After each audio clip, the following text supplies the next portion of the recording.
Hello दोस्तों, geography bye Lalit platform पर आप सभी का स्वागत है, अभिनंदन है। आज की क्लास में हम बीएड फर्स्ट सेमेस्टर का जो पेपर थर्ड है, जिसका नाम है शिक्षण एवं अधिगम या फिर अधिगम या शिक्षण, कुछ भी कह दो, उसके हम वेरी वेरी इंपॉर्टेंट क्वेश्चन की बात करेंगे। इससे पहले भी मैंने क्वेश्चन बनाए थे, जब समकालीन भारत वाला जो सेकंड पेपर था, समकालीन भारत और शिक्षा, उससे भी लगभग 90% 90 से 95% क्वेश्चन जो मैंने बताए उसमें से आए। हम 100% तो मैं नहीं कह सकता हूं कि इसमें से आएंगे, लेकिन जो भी इंपॉर्टेंट क्वेश्चन बन सकते हैं वो मैंने इस पेपर के सभी इंपॉर्टेंट क्वेश्चन बना के इस वीडियो में डाल दी है। ठीक है, इसका मैं पीडीएफ भी डाल दूंगा, लेकिन पहले आप वीडियो से अच्छे से समझ लो, क्योंकि इनसे लगभग मैं आशा करता हूं कि इस पेपर में थोड़ी लैंग्वेज ऐसी है तो लगभग 70 से 80% तो आपके ये पेपर आ जाएगा। और हम 100% की गारंटी कैसे भी नहीं दे सकते, ये हमने एक तरह से अंदाजा लगाया है पिछले सालों के पेपर देख के, और मैंने ये क्वेश्चन बनाए हैं। ठीक है, तो अब हम बिना देरी करे स्टार्ट करते हैं। सबसे पहले हम 400 शब्द वाले, जो 400 शब्दों में हम लिखते हैं निबंधात्मक क्वेश्चन, उन निबंधात्मक वेरी इंपॉर्टेंट क्वेश्चन की बात करते हैं कि कौन कौन से ऐसे इंपॉर्टेंट क्वेश्चन है निबंधात्मक जो आपके एग्जाम में देखने को कल मिल सकते हैं। इसका एग्जाम 20 तारीख को है कल, तो आज ही मैं इसके क्वेश्चन बता रहा हूं आपको, तो आप अच्छे से देखना। ठीक है, सबसे पहला निबंधात्मक क्वेश्चन है जो आ सकता है। पहला क्वेश्चन है, अधिगम क्या है, इसे प्रभावित करने वाले कारक, इसकी प्रकृति और विस्तार, इसकी प्रकृति को विस्तार से समझाइए। कौन सबसे पहला क्वेश्चन आप ध्यान से सुनना कि अधिगम क्या होता है, इसको प्रभावित करने वाले कारक कौन कौन से हैं और इसकी प्रकृति को आपको समझाना है। ठीक है, तो ये पहला क्वेश्चन हो गया। दूसरा क्वेश्चन है, अधिगम प्रक्रिया में सामाजिक सांस्कृतिक परिप्रेक्ष्य को समझाइए कि जो अधिगम की प्रक्रिया है, जो सीखने की प्रक्रिया है, एक तरह से अधिगम को सीखना कहते हैं, कि जो शिक्षण की प्रक्रिया या फिर अधिगम की प्रक्रिया है उसमें सामाजिक और सांस्कृतिक परिप्रेक्ष्य को आपको समझाना है कि किस प्रकार से सामाजिक और सांस्कृतिक परिप्रेक्ष्य सीखने में मदद करता है। ठीक है, तो ये दो क्वेश्चन हो गए। तीसरा क्वेश्चन है कि विकास और अधिगम में अंतर बताते हुए कि विकास क्या है और अधिगम क्या है, डेवलपमेंट क्या होता है और सीखना क्या होता है, इसके बारे में आपको बताना है। तो विकास व अधिगम में अंतर बताते हुए एरिक्सन के अनुसार विकास की विभिन्न अवस्थाएं बताइए। एरिक्सन ने विकास की कुछ अवस्थाएं बताई है, उन अवस्थाओं को आपको यहाँ बताना है या उनका वर्णन करना है, और विकास और अधिगम में अंतर बताना है। ठीक है, 3 क्वेश्चन हो गए। चौथा क्वेश्चन है सृजनशीलता, इंपोर्टेंट है ये सब क्वेश्चन। सृजनशीलता के मुख्य कारक कौन कौन से हैं, इसकी प्रकृति, सृजनशीलता की प्रकृति और इसे प्रभावित करने वाले कारक भी आपको बताने हैं। 3 चीजें हैं यहाँ, एक तो सृजनशीलता के मुख्य कारक बताने हैं आपको, सृजनशीलता की प्रकृति कैसी है और सृजनशीलता को प्रभावित करने वाले कारक कौन कौन से हैं वो आपको इस चौथे क्वेश्चन में बताने हैं। ठीक है, तो 4 क्वेश्चन हो गए। पांचवा क्वेश्चन है, अधिगम स्थानांतरण के प्रकार कौन कौन से हैं, इससे प्रभावित करने वाले कारक कौन कौन से, इसके बारे में बताना है। आप अगर आंसर लिखना चाहो तो सबसे पहले लिखना कि अधिगम स्थानांतरण क्या है, फिर इसके प्रकार कौन कौन से हैं और इसको प्रभावित करने वाले कारक कौन कौन से हैं, इसके बारे में आपको 5वें क्वेश्चन में बताना है। ठीक है, अब 6ठा क्वेश्चन है, शिक्षण के सिद्धांत बताइए। इंपोर्टेंट है, शिक्षण के 2 सिद्धांत है, एक तो सामान्य शिक्षण का सिद्धांत, एक मनोवैज्ञानिक शिक्षण का सिद्धांत। तो आपको शिक्षण के दोनों सिद्धांतों को विस्तार से समझाना है, सामान्य और मनोवैज्ञानिक सिद्धांत। ठीक है, तो ये शिक्षण का सिद्धांत हो गया। 7वां क्वेश्चन है, शिक्षण प्रतिमान क्या है, इसके तत्व, घटकों, प्रकार व विशेषताओं को भी आपको बताना है। तो शिक्षण प्रतिमान के बारे में आपको यह समझाना है। सबसे पहले शिक्षण प्रतिमान क्या होते हैं, इसके तत्व या घटक कौन कौन से हैं, इसके प्रकार कौन से हैं और इसकी विशेषताएं कौन सी है, इसमें से बताना है। ठीक है, 8वां क्वेश्चन है, अधिगम शैली के संप्रत्यय। ठीक है, अधिगम शैली के संप्रत्यय को स्पष्ट करते हुए अधिगम शैली को प्रभावित करने वाले कारक भी आपको बताना है कि जो अधिगम शैली है, सबसे पहले आपको तो यही बताना है कि जो लर्निंग स्टाइल है, जो लर्निंग शैली है, अधिगम शैली वो क्या होती है, अधिगम शैली के संप्रत्यय को स्पष्ट करते हुए अधिगम शैली को प्रभावित करने वाले कारकों को आपको बताना है। ठीक है, ये हो गया 8वां क्वेश्चन। 9वां क्वेश्चन है, अभी तो बहुत तेज गर्मी, उसमें मैं आपके लिए क्लास बना रहा हूं, तो इस क्लास को लाइक, शेयर और सब्सक्राइब जरूर करें। ठीक है, 9वां क्वेश्चन है, वैयक्तिक विभिन्नताओं के कार्य।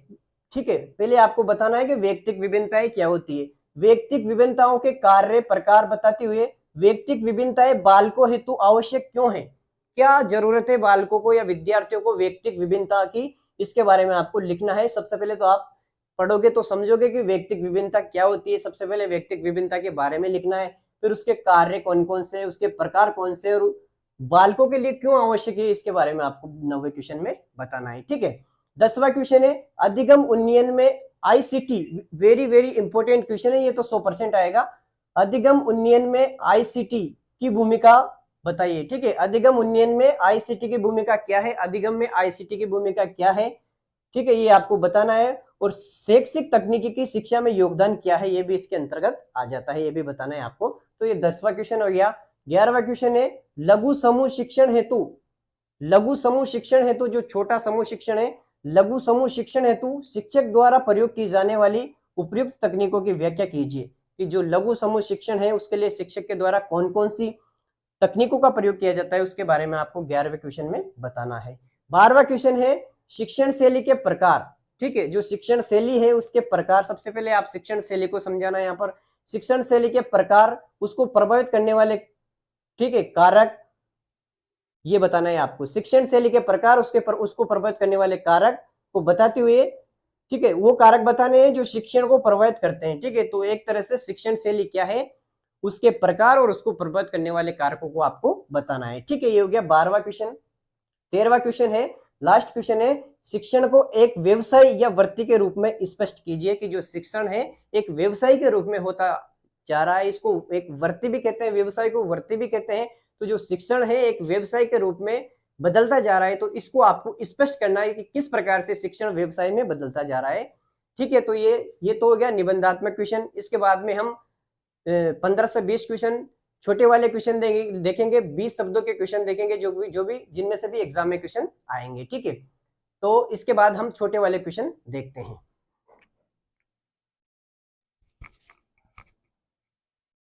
ठीक है दोस्तों, अब हम 20 शब्द वाले क्वेश्चन की बात करते हैं। 20 शब्द वाले भी लगभग हमारे 10 क्वेश्चन आते हैं और प्रत्येक क्वेश्चन 2 नंबर का रहता है, तो 20 नंबर के तो वो भी क्वेश्चन इंपॉर्टेंट ही है। ठीक है, तो 20 शब्द के कौन कौन से इंपॉर्टेंट क्वेश्चन है उनकी हम बात करते हैं। तो 20 शब्द के ये जो मैंने 19 क्वेश्चन लिए, इसमें से लगभग मैं आशा करता हूँ कि 10 से 12 क्वेश्चन आना चाहिए। सॉरी, 10 से 12 तो कैसे आएंगे, एग्जाम में 10 क्वेश्चन आते हैं, तो 19 क्वेश्चन में से मैं आशा करता हूँ कि 6 7 8 क्वेश्चन तो आ जाना चाहिए। ठीक है, तो 20 शब्दों वाले क्वेश्चन की हम बात करें तो सबसे पहला क्वेश्चन है कोहलबर्ग का नैतिक विकास सिद्धांत समझाइए। आपको 20 शब्दों में लिखना है कोहलबर्ग ने जो अपना नैतिक विकास सिद्धांत दिया उसको। ठीक है, दूसरा है बुरनर के, ठीक है, बुरनर के संज्ञानात्मक, क्या है, बुरनर के संज्ञानात्मक विकास की अवस्थाओं के नाम लिखने हैं आपको कि बुरनर ने कौन कौन सी संज्ञानात्मक अवस्थाएं बताई। ठीक है, तीसरा है शिक्षण की अवस्थाएं या फिर चरण कितने हैं उनके नाम लिखने हैं आपको। ठीक है, कौन कौन से चरण है शिक्षण के। चौथा है चिंतन शैली या फिर चिंतन से आप क्या समझते हो। पांचवा है शिक्षण का अर्थ क्या है। ठीक है, और छठा है सहकारी अधिगम क्या होता है। ठीक है, ये एग्जाम में पहले आ भी चुका है कि सहकारी अधिगम से क्या तात्पर्य है। सातवां है शिक्षण प्रतिमान क्या होते हैं। आठवां है संज्ञानात्मक विनिमेयता या फिर परक्राम्यता, इसको परक्राम्यता भी कहते हैं। संज्ञानात्मक विनिमेयता से क्या तात्पर्य है, आप सीरीज में भी देखना, उसमें भी मिल जाएंगे इसके आंसर, या यूट्यूब या गूगल से सर्च कर लेना सीधा। ठीक है, परासंज्ञान या फिर बहुसंज्ञान से क्या तात्पर्य है। अनुभवात्मक अधिगम क्या होता है। ठीक है, ये अनुभव से उत्पन्न होता है या फिर अनुभव से सीखा जाता है। अनुभवात्मक अधिगम क्या होता है इसके बारे में आपको बताना है। 11वां है स्थितिजनक अधिगम क्या है। ठीक है, स्थितिजनक अधिगम को आपको बताना है। ठीक है, इतनी गर्मी में मैं आपके लिए क्लास बना रहा हूँ, इसमें मैं पंखा भी नहीं चला सकता, अगर पंखा चलाऊं तो इस फोन में आवाज आएगी, और आवाज आएगी तो आपको डिस्टरबेंस होगा। तो आप मेरी क्लास को अगर आपको अच्छी लगे, मैंने इस पर पूरी तो राजस्थान की ज्योग्राफी कंप्लीट करवा दी है, ठीक है, नई वाली, और पूरी राजस्थान की राज्य व्यवस्था स्टेट पॉलिटी भी मैंने पढ़ा दी है, और राजस्थान के इतिहास में अभी पढ़ा रहा हूँ, और एनसीईआरटी भी में 11th क्लास ज्योग्राफी की अगर आपको पढ़ना चाहे तो वो भी मैं इस पे पढ़ा रहा हूँ। और अभी तो हमारी लेटेस्ट तो राजस्थान का इतिहास चल रहा है, जिसमें 1857 की क्रांति मैंने करवा दी, राजस्थान में किसान आंदोलन करवा दिया, प्रजामंडल आंदोलन करवा दिया, राजस्थान में जनजातीय आंदोलन करवा दिया, और इसके बाद में राजस्थान का एकीकरण में स्टार्ट करने वाला हूँ। तो आप इस क्लास को, इस चैनल को सब्सक्राइब और लाइक जरूर करें, और भी कंपटीशन एग्जाम के क्वेश्चन में आपको बताता रहूंगा। और मेरी जो पोस्ट है, चैनल का जो पोस्ट है, उसमें जाकर आप वेरी इंपॉर्टेंट कंपटीशन के लिए जो क्वेश्चन आते हैं राजस्थान की जीके के, उनको आप सोल्व कर सकते हो, वहां उनका सॉल्यूशन भी आपको मिलेगा। ठीक है, तो हम 12वां जो क्वेश्चन है 20 शब्दों वाला उसको देखते हैं। उसमें है विकास का अर्थ बताइए। ठीक है, व्यक्तिगत शिक्षण क्या है इसके बारे में भी आपको बताना है। फिर 14वां क्वेश्चन है सहयोगपूर्ण शिक्षण से क्या तात्पर्य है। 15वां है सांस्कृतिक प्रासंगिक शिक्षण क्या है। और 16वां है आत्मसम्मान या आत्मविश्वास से आप क्या समझते हो। 17वां है समावेशित शिक्षा क्या है। ठीक है, 17वां है समावेशित शिक्षा से आप क्या समझते हो। समावेशित शिक्षा का मतलब है कि किसी को भी शिक्षा से वंचित नहीं करना है, सभी को शिक्षा प्रदान होनी चाहिए। बहुभाषिता का अर्थ बताइए। बहुभाषिता आप जानते होंगे कि शिक्षण में अनेक भाषाओं को प्रयोग किया जाता है, उसको बहुभाषिता कहते हैं। प्रभावी शिक्षण क्या है। ठीक है, प्रभावी शिक्षण के बारे में आपको बताना है। ठीक है, इफेक्टिव लर्निंग क्या है उसके बारे में आपको बताना है। तो प्रभावी शिक्षण वाला हमारा लास्ट क्वेश्चन था 19वां। तो इस प्रकार से हमारा 20 शब्दों वाले क्वेश्चन भी हो गए हैं। मैं आशा करता हूं कि कल का एग्जाम आपका अच्छा होगा। एकदम मेरा भी है साथ में, तो मेरा भी अच्छा होना चाहिए और आपका भी अच्छा होगा।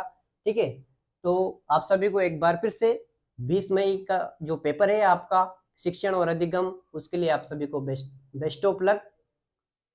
मैं तो निर्मल कॉलेज से हूँ, मेरा एडमिशन निर्मल कॉलेज में है। ठीक है, तो वहां से मैं बीएड कर रहा हूँ। तो आपके लिए ये सारा मैटर अच्छा लगा होगा आपको। ये अगर आपको ये क्लास अच्छी लगी हो तो तभी इसको लाइक करना, नहीं तो या फिर सब्सक्राइब करना, नहीं तो कोई दिक्कत नहीं है। ठीक है, तो आप सभी का एक बार फिर से बहुत बहुत धन्यवाद। बहुत लंबे टाइम से 2 दिन से मेरे पास इतने कॉल आए, 7-8 तो कॉल आए और मैसेज वगैरह की कल के पेपर के लिए भी कुछ बताओ। तो मैंने अच्छे से पहले तो पढ़ा, फिर उसके बाद में क्योंकि मैं बता देता और क्वेश्चन आए नहीं तो फिर क्या मजा। मैंने अच्छे से विश्लेषण किया और ये क्वेश्चन निकाले। और फिर भी मैं गारंटी नहीं देता हूं कि इनमें से आएंगे, लेकिन मैं इतना जरूर बता दूं कि 60-70% इसमें से आना चाहिए। और नहीं आए तो फिर देखो एग्जामिनर है, वो तो हम कुछ भी नहीं कर सकते हैं। आप सभी का एक बार फिर से बहुत बहुत धन्यवाद। Best of luck. Thank you.